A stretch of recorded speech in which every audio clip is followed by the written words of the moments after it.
Dito tayo ngayon. Kagaling tinanggalin ng Puerto Princesa. So ngayon ay Sabado. So try natin. Week dive lang ito. Ang oras siguro ay mga 2:30 na ng hapon. So try natin. Medyo mataas ang tubig. Kaya natin kung may mahuli tayo. Sana malinaw yung tubig. So, ano lang tayo dyan, shore entry. So, medyo mataas ang tubig. So, after na ma-ready ko na yung fins, tsaka spear gun natin, dive na agad tayo. Ito yung unang dive natin. So, pansin ko, medyo hindi maganda yung visibility. Tsaka, medyo malakas yung current. Kasi biglang hugot na yung hibas, no? Kasi area talaga na to eh, pag malakas yung paghugot yung hibas, talagang sobrang lakas ng current. So dito ay next drop natin. So parang nawala na ako ng gana kasi nga medyo malabo yung tubig. Pero may tanaw ko naman. So dyan sa right ko ay mayroon nakitang coral trout, kaya lang hindi ko lang pinansin. Naghahanap ako ng medyo mas malaki-laki. So kailangan ko talaga na makahuli para may pang-ulam tayo. So yan, dyan mayroon ako nakitang coral trout kaso ayaw magpapana. Nung papanain ko na ay nasa likod niya yung isang malaking bato. So iniisip ko baka may tumama yung shot mapurol. So after ng dive na yan, dyan ko na napana yung isang malaking snapper. So hindi ko na talaga siya na-video dahil naka-off yung cam ko. Biglaan talaga, wala na akong time na i-on pa yung camera kasi sayang malaki. So sa video na yan ay diyan ko na in-on yung camera ko. So yan na yung kinukuha ko na siya. Matagal ang ilahan namin kaso talagang hindi ko pinersa hanggang sa dinala niya yung aking shop dyan sa mga malaking cabbage corals. So dyan nakilo kasi nga bumubuelo talaga siya, kaya dyan nakilo yung shop ko. Ang laki niyan talagang. Hindi ko kala ko yung giant trevally kasi nga medyo madilim, tapos yung kulay niya kasi ay parang gray sa ilalim. Nagbago na lang yung kulay niyan yung dyan siya sa taas. So yan pala ay snapper, Chinaman snapper.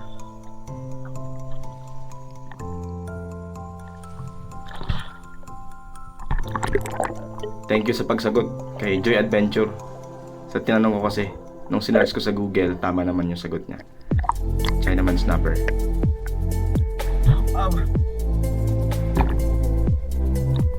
Ang laki. Babaw lang to. Nagtanong kasi ako sa group chat sa GC ng Philippine Spur Fishing. So yung may mga nakasagot din. Kaya lang yung kilala ko doon ay si Joy. Siyang nagsagot na yan daw ay Chinaman snapper. So nag-google ako dyan.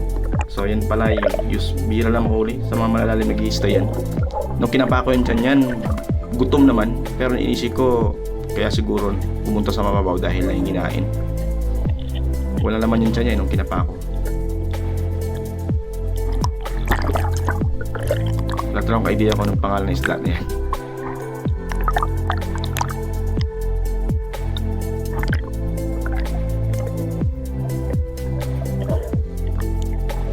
Hindi naman siya maya-maya kasi iba yung maya-maya eh.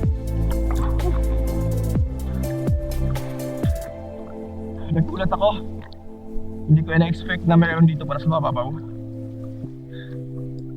Ang laki oh. Wow. Nakilo yung shop natin.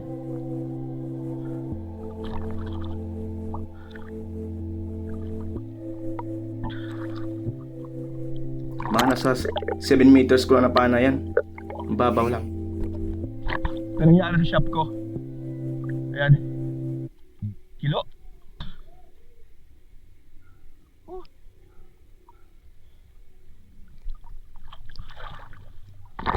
Kilo-kilo ang shop ko dyan. Hindi ko na talaga siya makabit kasi nga ganyan.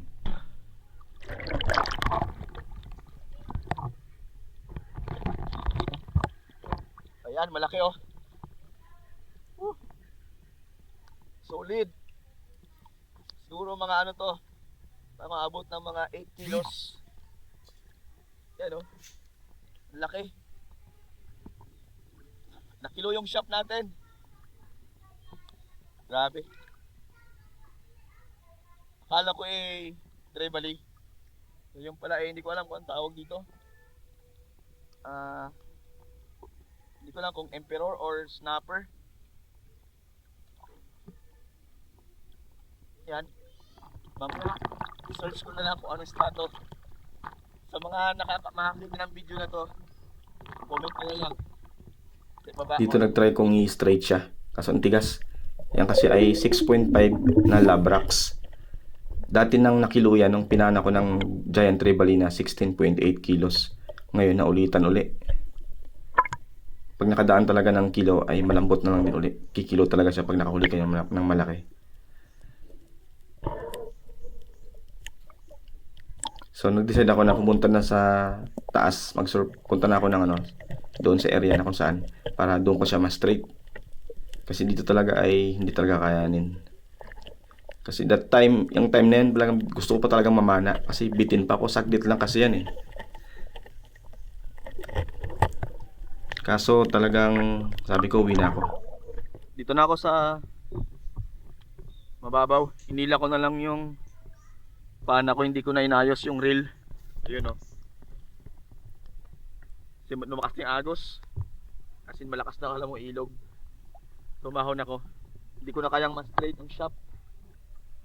Sobrang talaga siya. Mahirap, matigas kasi. Hindi basta-basta siya ma-straight. Kailangan dito ka sa taas bago mo siya ma-straight. So ayan, thank you Lord talaga. Hay, mabuti kahit pa paano. Bigat.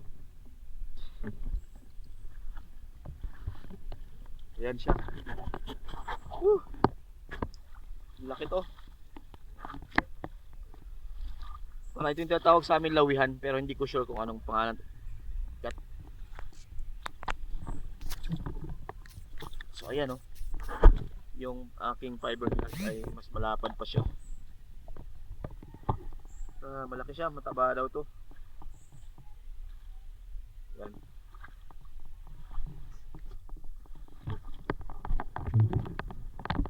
Basta pang-ulam na tayo. Yan.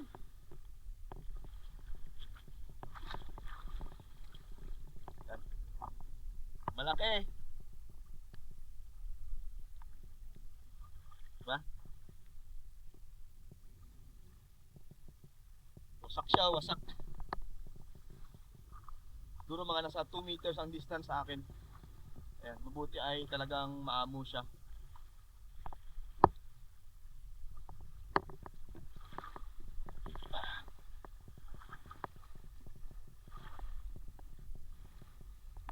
Okay. Try ko na i-straight yung shop ko. Sipid talaga siya.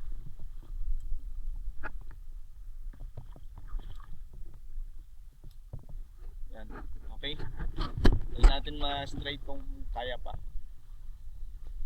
Tapos try natin kung makadive pa tayo ulit. Pero tingin ko hapon na rin. Boundary na ako. Yan, malaki na yan. Siguro mga nasa... Wala na ako natin nakuha. Ito. So malaki yan.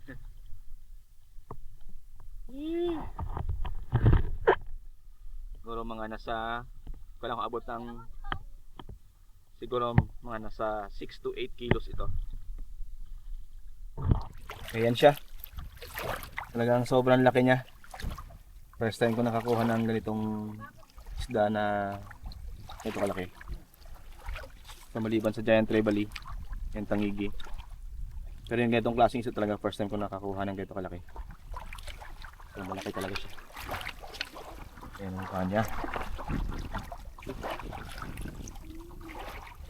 Solid. Okay. Ayan si kuya. Hindi ng tubig.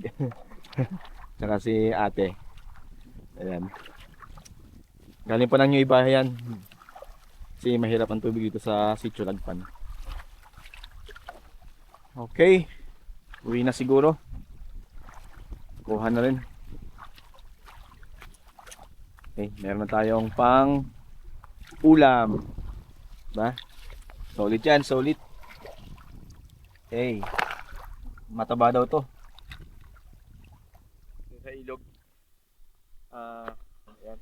Pahinga muna ako sa ilog.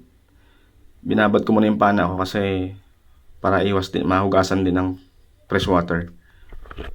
So ito, hugas muna ako ng motor.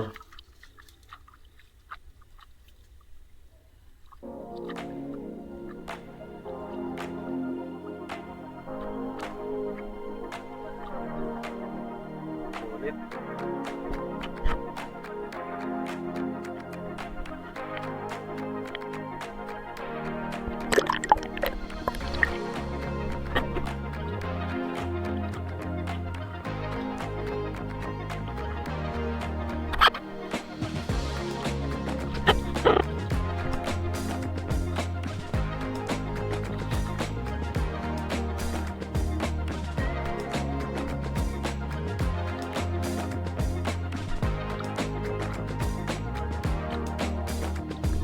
Dito ako dumaan sa kabilang daanan.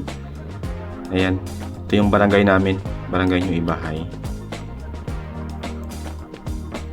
So napadaan ako dito sa may mga tindahan ng mga isda at saka karne. Talipapa. So yan. Medyo first time daw sila nakakita ng ganyang kalaking snapper.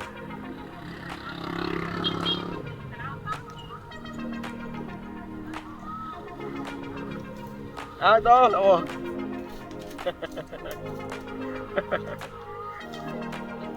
So yung bahay namin dyan pababa. Paglingon ko dyan ay nakita ni Casey. So tinawag ko siya. Sabi ko kung gusto niya ng kahit 1 kilo lang, kung gusto niya makatikim. 1 kilo! Ito! Kasi alam ko talaga mataba tong isda na to.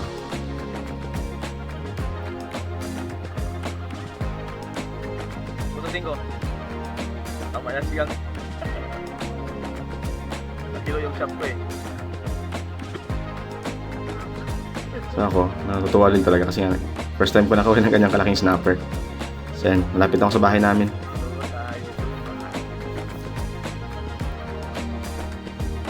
Yung nakamotor na yan si John Rayan. Gusto niya rin bumili. Hoy!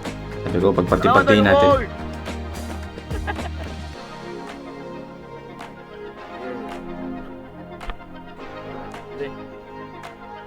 Yan si Mrs. ko.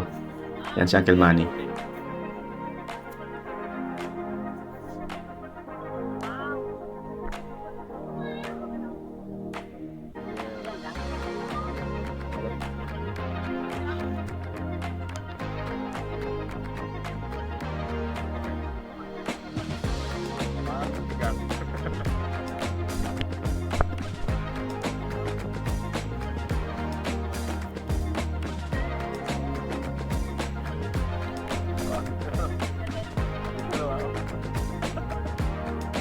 Yan si Uncle Manny lang yung pinapustas ko kasi pagod na talaga ako. Tapos binigyan ko na lang siya ng, hinati lang namin yung ulo. Yung iba talagang gumakawa na bumili, makatikim.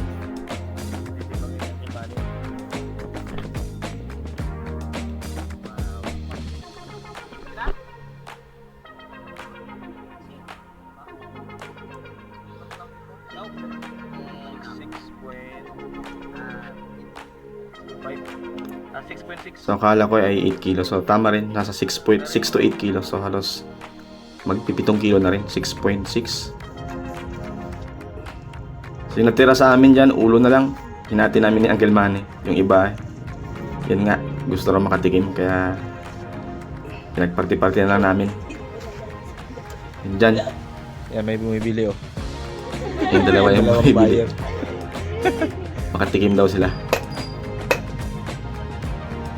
Okay, sa mga kapokospiro, maraming salamat sa mga viewers natin dyan.